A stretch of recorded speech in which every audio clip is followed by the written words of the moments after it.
Hey, everybody, welcome to the Blacklist, the show where we interview the elite. Today, we have a longtime friend, Cole Taylor. He's the founder of the Starting Line. But for people that don't know you, right, this is their first time kind of chiming in and listening in. Who is Cole, and what is it that you do? Yeah, so Cole does a lot of things, but to break it down most simply, it's entrepreneur, coach, and speaker. Yeah, And my biggest focus is on our health coaching company, which is functional medicine meets fitness coaching. And the yeah, goal is to not just get people in great shape, but also make sure they have better energy, confidence, mental clarity, longevity. And a lot of that is through the data we get with all the testing we do. yeah. And so super passionate about health, but also growing business and helping people win. So No, glad that's to be good. here. That's good. And how long have you been doing not just fitness, but the Starting Line? Yeah, so the starting line itself is about 5 years old. I've been doing coaching for almost 10 years. I started while I was a pastor at the church, kind of a part-time thing because Yeah. you don't make good money at the church. And it just exploded, took off. We've helped thousands of people, and it's a blessing to be able to serve people like that. Because I think on your Instagram, if I'm like not mistaken, it's like 50,000 plus 50,000, people. it's wild. How does that feel to like help transform that many people? Dude, honestly, I said this the other day. Like, how cool is it to be able to make a living by changing lives? Like, it's an honor to me. Like, I used to do this stuff for basically free Yeah. at the church, is like just help and serve people, and now I get to do what I'm passionate about and serve people to get paid. Like, I like wake up every day, pinch myself. Like, this is so cool. I get to serve people and make a living. That's So the best of both worlds yeah, right man, there. it's so fulfilling. Like at some point, especially when the business grows to that point, you're not thinking about, obviously there's financial metrics and targets, but it's now just like, dude, I just get to help people. How do we serve more people? How do we build the community? Yeah. No longer thinking about just the financial gain from it, which is Yeah. really a cool place to be in. So fulfilling. And I think we were chatting off camera, which is something that I'm kind of learning as of now, which is like kind of changing the identity in Yeah. order to meet like Mhm. the requirements of what you need to do, Yeah. basically. So tell us a little bit about that and how you incorporate that with the coaching. Yeah. So what we have found, especially after working with so many people, that you can do a program and get really good results. If you stick to a calorie deficit, if you work out consistently, if you change your habits, like, you'll see results. You do different actions, you get different results. But Yeah. the problem is most people finish their program, or let's say they do 75 hard and 75 days ends. What happens after that? They go Right. back to normal. And so I believe your identity is your thermostat. That's always going to determine the temperature that you exist at. And for lasting change to happen, you can't just do different things. You can't just do a program. You have to actually become a different person. I firmly believe you do what you do because of what you think of you. And so if I can't change this internal piece, this identity piece, I'll never get lasting results. And so there's a lot of inner shifts that have to happen. Otherwise, people can't change. And, Right. really that takes believing different about yourself, speaking different about yourself, seeing yourself differently. And there's a framework mentally that I walk people through for that. But there's got to be that internal shift, because your outer world will always reflect your inner world. It's never just going to be a physical change. It has to be a life change. No, 100%. And I think, when people are stuck in an area, like for me, for example, like there's people where they're stuck in a specific area Yeah.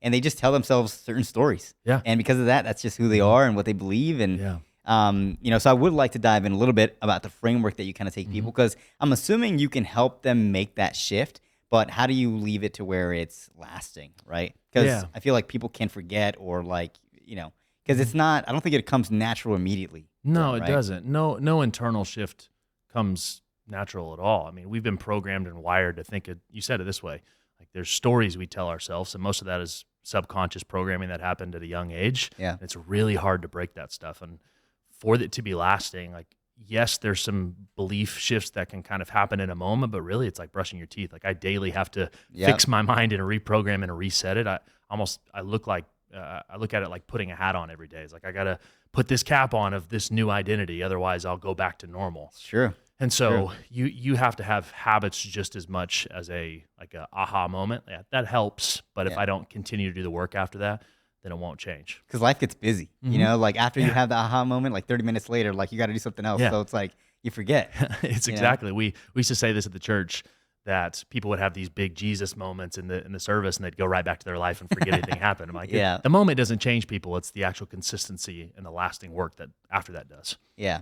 So I'm assuming that's where the coaching comes into play. It's Mhm. like, they come in with a certain story that they tell themselves, Sure. and then you kind of help them past that. Yeah. And how long is the coaching for? Yeah. So our main program is a year long, and the first pieces are just basic meals and movement. We have like a 6M framework. Yeah. Meals and movement, like, hey, what are we eating?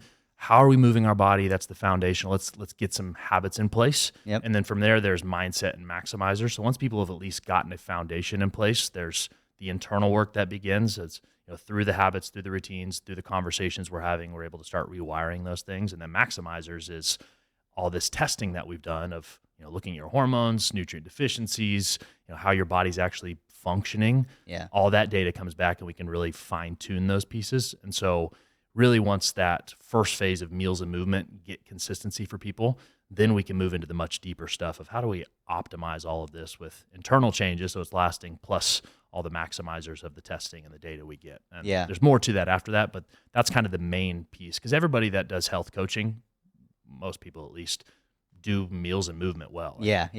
You can Google how many calories do I need to eat, or like what's some good workout program. Like you don't really need that much help for that. Yeah. But it's the lasting change that's difficult, because at some point your body, one, stops responding to a certain calorie intake, or two, you just stop staying consistent. Right. And so the magic happens when we can keep that lasting with the internal changes, but then also start to optimize things with much deeper than macros of, like I said, hormones, nutrient deficiencies, how your body's functioning metabolically. And is that why most people join? Because you have that aspect too? That's really what makes us different, is the functional medicine piece plus the mindset piece. Yeah. Because again, there's so many people out there that do fitness well. Like I was a personal trainer, and I knew that. It's like I can get someone to get abs in 90 days, but you talk to them 2 years later, if they didn't stay consistent, that like there wasn't a lasting change. And so people come to us for that, of really the internal change and the functional medicine piece.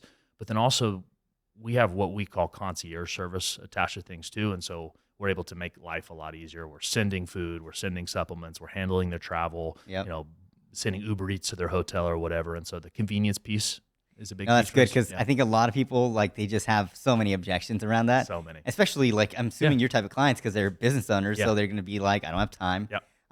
But all that stuff, right? So if you kind of just eliminate that and you take care of it, I mean, it's people will pay for convenience for 100%. sure. I used to tell people, especially when I used to do the sales calls, there'd be a lot of conversations where like, dude, I just don't have time for this. Yeah. And I'm like, well, first off, you don't have time to not do this. You told me you feel terrible. You hate how you look, like you're not enjoying your life because of your self-consciousness.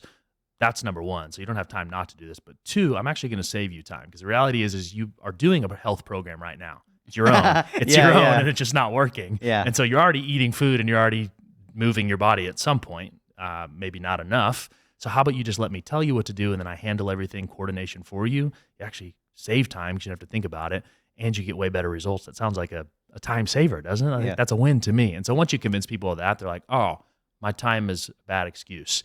Right. Also, we've got clients, like we've got a great friend of mine now that's worked with us for years that, has had 80 exits, leads thousands of employees, has a family, wife, kids, travels multiple times a week. And I'm like, dude, if this guy can do it, like your excuses are dumb. Like he's sold 80 companies. Like what have you done? And not to diminish what they're all amazing, incredible. But if you think you're too busy with your 1 or 2 companies, like try 80 and we can still make it work for him. Like we're saving you time. And so it's all excuses. You just have to commit and be ready. Well, I got one excuse. You got excuse. Let's talk about it. Yeah. So, what about, because like this is something that I've struggled with. Yeah. It's just like, I'm excited, and then all of a sudden it's so easy just to not care. Yeah. Like, I don't like I have not moved on it because I have not put any emphasis on the fact of like that this is important. Because if this was important to me, I would have done it. Totally. Right. And there's certain moments where I'm like, this is important. Yeah. And then it's like the next day I'm like, well, is it? And it is. I know it is, but it's like it's just hard to grasp, at least for me. So, it's the mental piece. Like you're fully capable of eating good food. You're fully capable of moving your body consistently. It's just like you said, seeing it as important. And a lot of that is back to the stories you're telling yourself in some capacity, whether it's, I'm good either way. Like I still feel fine, or, I still look fine. I'm good. Like I don't need this that much. And so there's a internal conversation of some sort that's allowed you to exist at this piece. Yep. And until you start to rewire that, nothing's really going to change. And so it'll always be back and forth. Like you have a moment of inspiration and get excited, and then you're like, man, something else. Yeah. And so until you can start to shift that. And for me, it was, because I've been through that. Whenever I stopped playing college football, I gained a ton of weight, like 40, 50 pounds. And I was like, why do I hate working out. This is dumb. I was just very burnt out. just going to keep eating junk and shoving my face. And then I gained a lot of weight and was like, okay, something's got to change here. Yeah. But it wasn't until I started doing some of this internal work and realizing, okay, maybe this should be important, but how do I get myself to believe it's important? Yeah. And so there's some hacks for this, but I think the biggest thing that has helped me is looking down the road and thinking, okay, where is this leading me? That's true. Like if I stay with this consistency or lack thereof for 10 years, what kind of person do I become in 10 years? Like, how does my body keep degrading? How much energy do I have? Because maybe I feel fine now, but what path is this taking me on? And on vice versa, like how much more is possible if I'm my best? And so you almost have to keep that future-oriented goal, because like right now, you may feel like, oh, it's not really affecting me, but you don't want to just play a 1 day, 2 day, 3 day, 1 week game. It's a lifelong thing. And so what habits are going to set me up to win forever and not just win once? So the more that I keep kind of future-oriented picture in my head of who do I want to be 10 years from now, it allows me to think like, hey, every action I take is a vote for who I'm becoming. And so if I vote to not eat good and I vote to not move my body or whatever that is right now, it may not affect me, but it's 10 years down the road, it's going to affect who I become. And so once I've had that shift of, hey, I want to vote for the person that is, in his 70s, still moving well. I can, walk my daughter down the aisle. I'm playing with my grandkids. I am still crushing in business as a 70-year-old, like loving my life full of energy. Like it's going to take me starting now, or I could just enjoy my life now and then look up in 10 years and be like, dang, I wish I would have done something different. And so the future-oriented piece really, I think, allows most of us driven people that are always chasing new goals to make changes now. Yeah, no, that's true, because you're right. I'm thinking about this in like the here and now. And right now I'm comfortable. Yeah. But, I might not be comfortable in like the next 10 to 20 years. I might be very uncomfortable because I didn't do the work. Totally. And that's to me where discipline comes into play. Because my favorite definition of discipline is choosing what I want most over what I want now. Yeah. And so every time I ask myself that is like, what do I want most? Well, I want to be around a long time because I've ton of heart failure in my family. I've lost, so many family members from health complications. So what I want most is to be around for a long period of time, to have great energy, to, be successful, all those things I talked about a second ago. Yeah. What I want now is to eat this whole large pizza and not move my body and shove my face. It's not going to affect me today. And so once I really put that frame of like, choose what I want most or what do I want now, that's where the discipline comes into play. Is like, okay, I got to more often than not vote for that person. Right. No, that's good. That's a very good way to, to put it. Because, I definitely didn't think that far ahead, and I also didn't think of like, well, the decisions I make today or what you said about discipline. It's more like, you said it's it most versus now. Yeah. Yeah, exactly. What do I want most versus what do I want right now? Yeah. Which is like, and right now, a lot of people choose to just satisfy themselves, but but they don't get what they need. No, but the true winners are people that are willing to delay gratification for long periods of time. I heard it said the other day, like if you can delay gratification for a week, like you can accomplish something cool. If you can delay it for a year, like you might find some really good success. If you can delay it for decades, like you can do whatever you want. And it's the same thing in your health. Is if I can be willing to delay gratification for longer and longer, I'll look up in 10 years and be like, oh my gosh, like my whole life has changed. Yeah. And how does that play into like business? Because obviously you run a very successful business. Yeah. So like, what are some of the similarities that you find from like the decade that you've been doing personal health? And now running your business. Dude, I think fitness and business are so similar because everything is metric driven and you get out what you put in. Typically, obviously, there's nuances to things, but I find that they're both not easy but simple. Like if you follow this framework, you get results. Now, relationships and mindset and internal stuff and like those can get really complicated. It's not always I get out what I put in. Because it involves other people and that involves trauma and there's a lot of deeper stuff that have to happen. But fitness and business, like if I do the work and I stay consistent, like I will get a result. And so it's actually taught me a lot about how to, one, delay gratification. Two, is if I can keep eating consistently well, even though I want to shove my face and eat pizza and ice cream, if I can keep delaying that, I'll get results. It's the same thing in business. Is like, I don't want to make these calls or I don't want to do these things or I don't want to have these meetings or I don't want to work these long hours. But if I can just delay this gratification, it's allowed success to happen. And then again, same way, you look up in 10 years and you're like, oh my gosh, like this is wild. Thankful. Yeah. And so things like that, things like, how the energy I bring to the things that I'm doing can determine the speed and acceleration. True. Like the passion and energy I bring to the gym totally changes the results I get. If I just show up and check a box and swipe my card and leave, like that doesn't do anything for me. I'm not going to actually get results. I showed up, I paid my dues, but I didn't actually get a result. Yeah. It's the same thing in business. Like I can bring half-assed energy to the work that I do and get half-assed results, or if I bring passion and energy every day and not just show up but give my best every day, things accelerate. Now, how do you do that? How do you show up, to the best of your ability every single day? Because that's a choice, Yeah, and it's a hard choice to be able to do that consistently, for a very long time. That's a great question. That's a question we ask our clients a lot, is like, how are you showing up? And I 100% believe it's a choice. Like I've got to, kind of like I said, put that identity cap on every day. Same thing with determining how I show up. And for me, it's a actual physical visualization of, okay, I got to picture myself as this person I'm becoming and who I'm showing up as. And I sometimes have to remind myself too, is like every single opportunity or every single conversation I have is an opportunity to make an impact on someone. And if I don't show up as my best, like they might miss out on what they need. So whether it's, a podcast, whether it's a conversation with someone in the gas station, whether it's a coaching call, if I don't show up as my best, like someone's life may not be changed. And obviously it's not my job to change their life, but I have that opportunity to at least plant a seed. And so the more that I can, again, delay gratification, that's some of it, and decide like, even though I don't feel like it, what I want most is to really serve and help people. So I'm going to do it anyways, but also remind myself is like, hey, if I don't show up today, someone else might miss out on this thing. And I'm going to decide that even though I don't feel like it, I've got to bring my best because they need it. Now, question, you like a lot of what I'm hearing is very like purpose driven, like 100%. You're here to serve, you're here to impact, you're here to be there for like the other person. Where does that motivation come from? Because, when I speak to people, sometimes it can be, just internal where they're doing it for them and, which I don't think is bad either. Right. Sure. But your motivation is clearly, at least I think, is outside of you.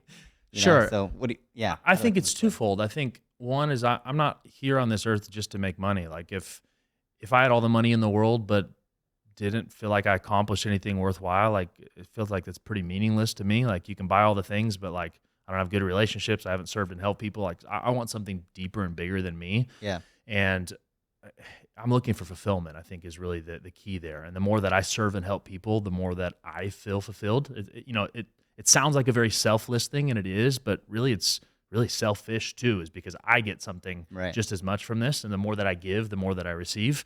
And so some of it is I just love the fulfillment that comes from that. But also I found that the more impact I make, the more income follows. Like you help a lot of people. It's really hard to not make money. Like whether it's, even if it's a nonprofit, like money finds its way to you if you're making a big enough impact. Yeah. And so I found the more that I focus on like, how can I just serve people best and meet a need and solve a problem and, change lives, like the money kind of solves itself. And obviously there's a business aspect to this and you have to deal with, KPIs and margins and everything. But on a grand scale, when I focus on fulfillment and when I focus on serving people, the money stuff just kind of figures itself out. Yeah. What about when you have needs and you're having issues and you're having problems? Like, I'm certain that your mindset helps you kind of get through that stuff. But, sometimes when it rains, it pours and it pours pretty heavily.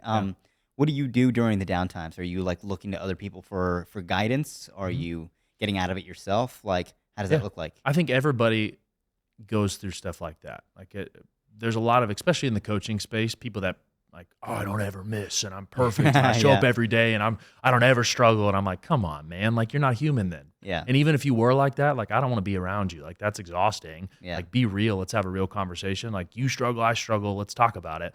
And so I think everybody, regardless of how strong their mindset is, has times where they struggle. And so there's tons of different outlets and paths for that. Like some of it's just your habits and routines and really leaning into some of the work it takes to rewire some of those subconscious things. Some of it is relying on other people and having healthy conversations, of having mentors and friends in your corner that can really push you. And for me, even pull me out of those things. Is like, hey, you're better than this. Like, I believe in you, and you need people around you that believe in you, even when you don't believe in yourself. And I've been there. Do you ask for help though? I don't do a good enough job of it. But I'm learning that it's exactly what I need, is to ask help. And I think for me, I thought it was a selfish thing to ask for help. Like, oh, I don't want to burden people. Right. But what I found, and I think most driven people need to hear this because they're probably similar to this, is people connect not in our strengths, but with our vulnerabilities. And if I don't ever be vulnerable and share that I'm struggling with someone, then it actually robs them an opportunity to connect with me. Mm-hmm. And I've actually, kind of ruined potential depth in a lot of relationships in my life that now I'm actually fixing, and it's a lot more fulfilling by not actually opening up and sharing where I'm struggling. And the more that I've been willing to be like, you know what, I feel terrible today, I need help. Not only did it get me what I needed because they're there to encourage, it actually allowed them to connect with me in a deeper level, and it's made the relationships way more fulfilling. Yeah. And so I had tricked myself thinking like, oh, I don't want to burden them. Like, I just got to help and serve people. I'll hush my needs. Yeah. What I was actually robbing both of us the opportunity to get what we needed. And I think that's down to like societal stuff, right? Where it's like for men, you gotta be strong. You gotta put that stuff away. And then because of that, like, you just gotta put your game face on and go through it and all that stuff. But I think we're learning now, like you can do that, and you can be a man and still, have the right conversations. Because I think when you don't have that, like you said, you're robbing both of you of like that experience. You know? 100%. I read a book called No More Mr. Nice Guy. Exactly this topic, and most driven people have themselves convinced, especially if they're like very passionate about serving and helping people, have themselves convinced that if I just serve and give and love, like I'll get back what I need. Which there's some to that. Like you receive what you give often, but if you never actually share what you need and you ask for help, like you never will get that stuff back. And so that was me for decades. Was, hey, I'm just going to serve and give and love and give and give and give and give and never ask for what I need. And they'll give it back. And no, it just doesn't work like that. If people don't know what you need, they're not going to just guess and read your mind.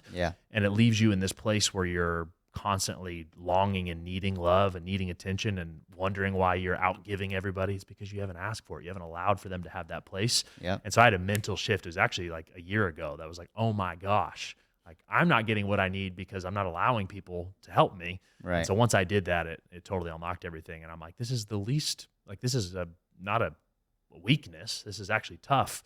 Because it's actually really difficult to share where you're vulnerable. And so if guys are like, oh, I'm too tough to share, and I'm like, actually, you're soft if you can't share. Exactly, dude. Exactly. That was me. Yeah. No, I'm with you on that because, we see the same. We see not. Well, I don't want to like say it like that, but we see people online where it's just like they're very much alpha, right? Like live by the sword, die by the sword. And I kind of want more people. Well, I do see people like Cody and like different people like that where they talk about like being a man is also like vulnerability is not weakness, and I think people just misconstrue those two things. Like they're completely different. You're gonna have issues in your life, you're gonna have issues in your business, you're gonna have issues with like your health, like all this type of stuff. But if you can have like that tribe, which you've helped out an immense amount of people, then you will, see yourself on the other side. We're not meant to do this life alone. Like, and even if we could, like, that's not a life I want to live. I don't want to be siloed in my corner, crushing all this life, crushing business. I'm in great shape, but then people hate me. Like, dude, that's not a life. Like, I want people to share all this with, and that's where fulfillment comes from. Well, let's look 10 years from now. Are you still doing the starting line? Are you doing something else? Like, what are your goals? Things constantly and rapidly evolve.